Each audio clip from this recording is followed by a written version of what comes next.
Pastor Mike here. I want to talk to you about Armageddon, the devil's last great battle to destroy the church today. We read about it in Revelation chapter 16, starting with verse 12. The sixth angel poured out his bowl on the great river Euphrates, and its water was dried up, to prepare the way for the kings from the east.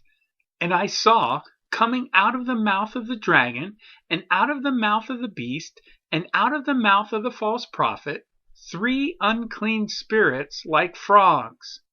For they are demonic spirits, performing signs, who go abroad to the kings of the whole world, to assemble them for battle on the great day of God the Almighty.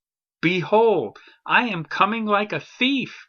Blessed is the one who stays awake, keeping his garments on, that he may not go about naked and be seen exposed. And they assembled them at the place that in Hebrew is called Armageddon. And so we have the description of Armageddon. There are 2 other places in the book of Revelation where Armageddon is described, though the word Armageddon is not spelled out like it is in Revelation 16.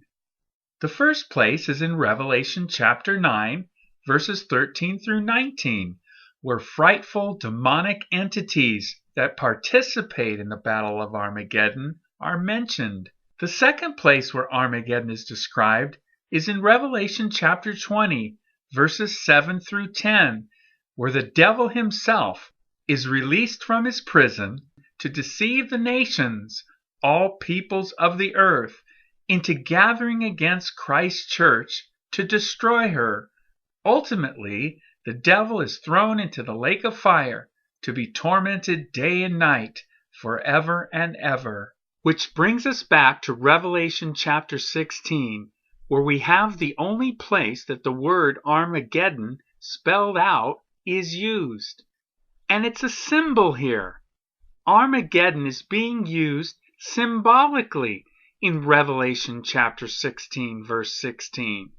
This is where people like Tim LaHaye and Hal Lindsey have gone wrong. They think it's the literal place that John is describing when he says Armageddon. And they miss that John is using it as a symbol of something else. In his popular commentary on the book of Revelation, Dr. Lewis Brighton puts it this way: the enemy hosts are assembled at the place which is called in Hebrew Armageddon.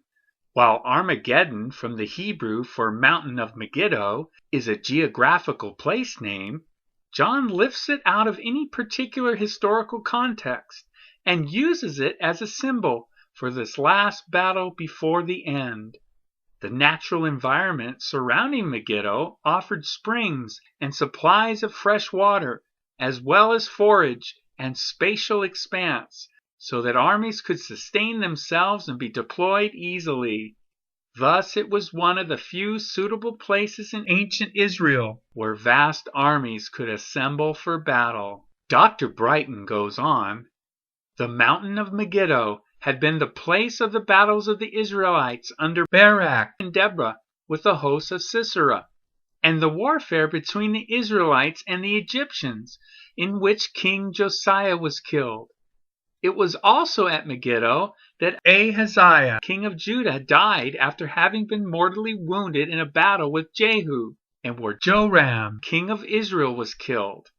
As mountains have often witnessed great events, so here in Revelation 16:16, the mountain of Megiddo will witness this final battle on the great day of the Lord. Dr. Brighton concludes, thus Armageddon is used here in Revelation chapter 16, not as the designation of a particular geographic place, but as a terrifying metaphor of a war that will cover the expanse of the entire earth, since the whole human race will be caught up in it. The enemy's, Satan's, intent in this last battle before the end will be the destruction of the people of God, the Church of Jesus Christ. But the enemy shall not prevail, and the kingdom shall belong to the Lord forever and ever. And so we have the description of Armageddon. It's used as a symbol in Revelation 16, verse 16, and is not to be taken as the literal place. It's from the Hebrew for Mountain of Megiddo. It's a terrifying metaphor of a war, the devil's last great battle to destroy the church. He gives me love, peace, and patience.